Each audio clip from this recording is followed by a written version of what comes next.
আজকের এই ভিডিওতে আলোচনা করব বেগুনের ডগা ও ফল ছিদ্রকারী পোকা অর্থাৎ ব্রিঞ্জল শুট অ্যান্ড ফুড বোরার বা লিউসিনোডস অরবানালাইস। এই যে পোকা বেগুনের ডগা ও ফল ছিদ্রকারী পোকা দারুণভাবে ক্ষতিগ্রস্ত করে, তাই অনেক কৃষক বন্ধু প্রায় 70% কৃষক বন্ধু নিয়মিত প্রতিদিন স্প্রে চালিয়ে যায় বেগুনের ডগা ও ফল ছিদ্রকারী পোকাকে কন্ট্রোল করার জন্য। ঠিক বললাম তো? তবুও দেখা যায় একটা সময় পোকা ঠিক মতো কন্ট্রোল হচ্ছে না। তাই এই ডগা ও ফল ছিদ্রকারী পোকাকে কন্ট্রোল করার জন্য আমি কয়েকটি ভিডিও আপলোড আপনাদের দিয়েছি। অনেক কৃষক বন্ধু ব্যবহার করছেন, দুর্দান্ত রেজাল্টও পেয়েছেন। তবুও আজকের এই ভিডিওতে আপনাদের কথা ভেবেই আমি কিছু স্প্রে শিডিউল বানিয়েছি। যদি আপনি সঠিকভাবে আপনার বেগুন গাছে অ্যাপ্লাই করতে পারেন তাহলে বেগুনের ডগা ও ফল ছিদ্রকারী পোকাকে আপনি খুবই সহজে দমন করতে পারবেন এবং প্রতিদিন স্প্রে করার কোনো প্রয়োজন পড়বে না। তাই আজকের এই ভিডিওতে আমি যে সমস্ত কীটনাশকের কথা বলবো, যদি আপনার গাছে সঠিকভাবে অ্যাপ্লাই করতে পারেন তাহলে আপনার বেগুন গাছের পোকাকে খুব সহজেই দমন করতে পারবেন এবং প্রতিদিন স্প্রে করার আর কোনো প্রয়োজন পড়বে না। তাই আজকের এই ভিডিওটি একটু মনোযোগ সহকারে শেষ পর্যন্ত দেখতে থাকবেন, তাহলে আমি কি বলছি আপনাদের আমার কথাগুলি সবই বুঝতে পারবেন। তো চলুন আজকের এই ভিডিওটি শুরু করা যাক।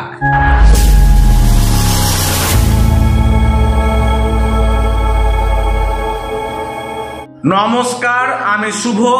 আপনারা দেখছেন agriculture technology research YouTube channel. প্রতি রবিবার সন্ধ্যা 6টায় আমি বেগুন গাছের যে বিভিন্ন রকম প্রবলেম, সেই প্রবলেমগুলি নিয়ে বিস্তারিত আলোচনা করার চেষ্টা করি। তাই আমার এই চ্যানেলটি প্রত্যেকে ফলো করতে থাকুন, তাহলে আপনার ফসলের সঠিক পরিচর্যা ঠিক মতো করতে পারবেন। মুর্শিদাবাদে ইন্টারনেট প্রবলেমের জন্য আমি কিছুদিন ভিডিও আপলোড দিতে পারিনি। এখন ইন্টারনেট আবার স্বাভাবিক হয়ে গেছে, আমি নিয়মিত ভিডিও আপলোড এখন থেকে আবার দিতে থাকবো। তাই আপনারা প্রত্যেকে আমার এই চ্যানেলটি আবার ফলো করতে থাকবেন। বেগুন চাষে সব থেকে বড় শত্রু বেগুনের ডগা ও ফল ছিদ্রকারী পোকা অর্থাৎ ব্রিঞ্জল শুট অ্যান্ড ফুড বোরার। এই পোকাকে কন্ট্রোল করার জন্য আমরা প্রত্যেকটা কৃষক বন্ধু ব্যস্ত হয়ে পড়ি, তাই তো? তাই দেখবেন বাজার থেকে নামি দামি কোম্পানির কীটনাশক কেনার পরে বেগুন গাছে হিউজ পরিমাণে স্প্রে করতে করতে একটা সময় দেখা যায় আর কোনো বেশি ঠিক মতো কাজ করছে না, রেজাল্ট একদম জিরো। তাই আজকের এই ভিডিওতে জানাবো বেগুন গাছের পোকা আপনার ঠিক মতো কেন মরছে না এবং কোন ভুলগুলি করছেন এবং কোন কীটনাশকগুলি আপনার বেগুন গাছে অ্যাপ্লাই করলে খুব সহজে বেগুনের ডগা ও ফল ছিদ্রকারী পোকাকে দমন করতে পারবেন এবং আপনাকে প্রতিদিন স্প্রে করতে হবে না। সেই সমস্ত নিয়ম পদ্ধতিগুলি এখন আলোচনা করি। বিশেষ করে বৈশাখ মাস থেকে শুরু করে জ্যৈষ্ঠ মাস, আষাঢ় মাস, শ্রাবণ মাস, ভাদ্র মাস, এই যে 5টি মাস, এই 5টি মাসে টেম্পারেচার সব থেকে হাই থাকে। প্রায় 45 ডিগ্রি টেম্পারেচার যখন ছুঁয়ে যায় পোকা কিন্তু উপদ্রব অনেক গুণ বেড়ে যায়। তাই এই সময়ে যদি আপনি সঠিকভাবে আপনার বেগুন গাছে পরিচর্যা না করতে পারেন তাহলে বেগুনের ডগা ও ফল ছিদ্রকারী পোকাকে আপনি কন্ট্রোল করতে পারবেন না। তাই আমি যে সমস্ত কথাগুলি এখন আপনাদের বলবো একটু মন দিয়ে শুনুন। যে সমস্ত কৃষক দাদা প্রতিদিন বেগুন গাছে স্প্রে করছেন এবং বেগুনের পোকা মারতে পারছেন না, তাদের উদ্দেশ্যে বলবো যে বেগুন গাছে প্রতিদিন স্প্রে করার কোনো প্রয়োজন নাই।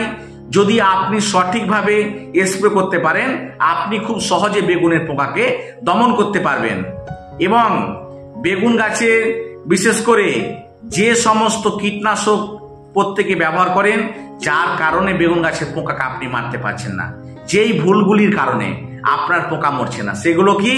দেখবেন অনেক কৃষক বন্ধু আছে বেগুনের যে তেল বিষ আপনারা ব্যবহার করেন সেই তেল বিষের সাথে একটি পাউডার ব্যবহার করেন, যেটার টেকনিক্যাল হচ্ছে অ্যাসিটামিপ্রিড নীল কালারের পাউডার।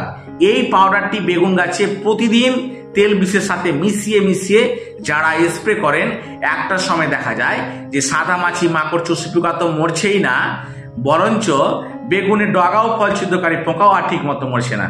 কারণ এই কীটনাশক বেগুন গাছে যদি আপনি প্রতিদিন স্প্রে করেন, তাহলে পোকা তাদের দেহে শক্তিশালী অ্যান্টিবডি তৈরি করে এবং যে সমস্ত টেকনিক্যাল সিনথেটিক পাইরিথয়েড গ্রুপের, যেমন আপনার হচ্ছে cypermethrin, deltamethrin, alphamethrin, bifenthrin, lambda cyhalothrin, এই সমস্ত টেকনিক্যালের শেষে দেখবেন যে থ্রিন আছে। তাই এই সমস্ত টেকনিক্যাল বা কম্পোজিশনগুলি আপনার বেগুন গাছে যদি রীতিমতো স্প্রে করেন, তাহলে একটা সময় আপনার বেগুন গাছের পোকাকে আর ঠিক মতো মারতে পারবেন না। এই ভুলগুলি প্রায় 80% কৃষক বন্ধু করে থাকে।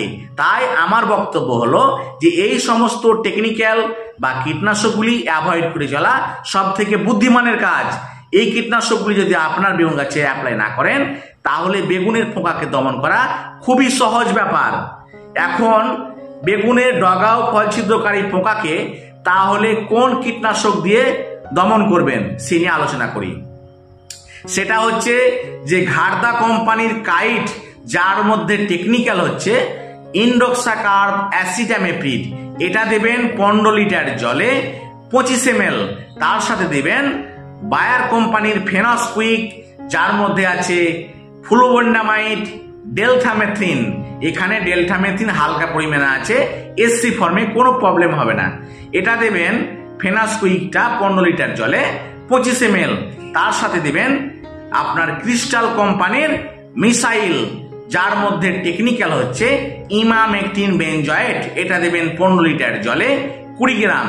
দিয়ে এই তিনটি প্রোডাক্টকে একসাথে ভালোভাবে মিশিয়ে এবং এদের সাথে যদি একটা সিলিকন বেস স্টিকার বা আঠা ভালোভাবে দিয়ে গাছে স্প্রে করতে পারেন, তাহলে দুর্দান্ত রেজাল্ট পাবেন। এটা স্প্রে করার পরে 3 থেকে 4 দিন পরে আরেকটি স্প্রে করবেন। সেটা কি? সেটা হচ্ছে করমন্ডল কোম্পানির ফ্যান্ডেল, যার টেকনিক্যাল নেম হচ্ছে ফেনথয়েড 50% ইসি। এর সাথে দিবেন আপনার ঘাড়দা কোম্পানির কাইট, যার টেকনিক্যাল হচ্ছে ইন্ডোক্সাকার্ব অ্যাসিটামেপ্রিড, এটা দেবেন 15 লিটার জলে 25 ml। আর যেটা বললাম এই ফ্যান্ডেল, সেটা দিবেন 30 ml। এবং এদের সাথে করবেন কি ইমামেকটিন বেনজয়েট, যেটা মিসাইল, 15 লিটার জলে দিবেন 20 গ্রাম। দিয়ে তিনটি প্রোডাক্টকে একসাথে ভালোভাবে মিশিয়ে যদি আপনি 3 থেকে 4 দিন অন্তর যদি আপনি ঘুরিয়ে ফিরিয়ে আপনার বেগুন গাছে স্প্রে চালান, তাহলে কিন্তু আপনাকে প্রতিদিন স্প্রে করার কোনো প্রয়োজন পড়বে না।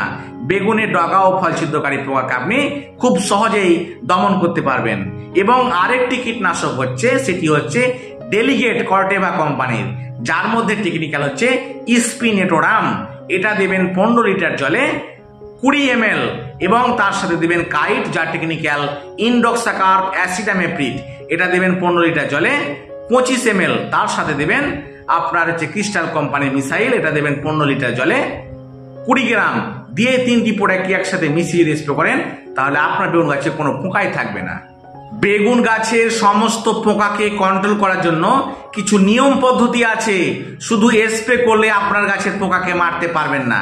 তাই কিছু নিয়ম পদ্ধতি করে যদি আপনি বেগুন গাছে অ্যাপ্লাই করতে পারেন, তাহলে বেগুনের পোকাকে আপনি খুব সহজে দমন করতে পারবেন। তাই আমার বক্তব্য হলো যে যারা বেগুন চাষ করছেন, বিশেষ করে বেগুনের সমস্ত পোকাকে কন্ট্রোল করার জন্য আপনাকে মাসে মোট 2 বার একটি স্প্রে করতে হবে। সেটা কি? সেটা হলো নিম পাতা সিদ্ধ করা জল। সেটা করবেন কি, যে 1 লিটার জলে 300 গ্রাম নিম পাতা সিদ্ধ করবেন। সেই 300 গ্রাম নিম পাতা সিদ্ধ করা জলটা 15 লিটার ট্যাঙ্কিতে দিয়ে যদি মাসে মাত্র 2 বার স্প্রে করতে পারেন, তাহলে বেগুন গাছের সমস্ত পোকা খুব সহজেই আপনি দমন করতে পারবেন। সে নিয়ে কোনো চিন্তা নাই, আমি আছি, প্র্যাকটিক্যাল আপনারা চালিয়ে যান, তাহলে রেজাল্টটা আপনি খুব সহজে বুঝতে পারবেন। আজকের এই ভিডিওতে শুধু আলোচনা করলাম বেগুনের ডগা ও ফল ছিদ্রকারী পোকাকে কন্ট্রোল করার জন্য কোন কীটনাশকগুলি ব্যবহার করবেন, তাই তো। কিন্তু বিশেষ করে যে সমস্ত দাদা বেগুন গাছ লাগিয়ে ফেলেছেন বা বেগুন গাছ লাগানো অনেক দিন হয়ে গেছে, কিন্তু বেগুন গাছে অনেক রকম প্রবলেম হচ্ছে, এখন এই সমস্ত প্রবলেমগুলিকে কন্ট্রোল করার জন্য আমি তো একটা ভিডিওতে আপনাদের সমস্ত কিছু জানাতে পারবো না, এবং আপনাদের কি কি প্রবলেম আছে আমি তো জানতে পারছি না। তাই আপনাদের সমস্যাগুলি আমার এই কন্ট্যাক্ট নাম্বারে হোয়াটসঅ্যাপে ছবি তুলে পাঠান, তাহলে আমি এমার্জেন্সি আপনার গাছের কি কি আপনার স্প্রে করবেন, সঠিক যে শিডিউল স্প্রে করার সেই সমস্ত কিছু আমি প্রেসক্রিপশন করে আপনাকে হোয়াটসঅ্যাপে পাঠিয়ে দিব, তাহলে আপনার কাছে সঠিক পরিচর্যাটি চালাতে পারবেন। তবে আজকের এই ভিডিওতে যারা প্রথম আমার এই চ্যানেলটিকে এখনো সাবস্ক্রাইব করেনি, চ্যানেলটিকে অবশ্যই সাবস্ক্রাইব করুন, কারণ বিভিন্ন ফসলে যে রোগ পোকার প্রবলেম সেই সমস্ত প্রবলেমগুলিকে সমস্যাকে সমাধান করার জন্য আমার এই চ্যানেলে সমস্ত কিছু জানতে পারবেন। তাই চ্যানেলটিকে অবশ্যই সাবস্ক্রাইব করে রাখুন। তো প্রত্যেকে ভালো থাকুন, সুস্থ থাকুন, আগামী দিনে খুব সুন্দরভাবে শাকসবজি চাষ করুন। তো চলুন আজকের এই ভিডিওটি এই পর্যন্ত শেষ করা যাক। নমস্কার।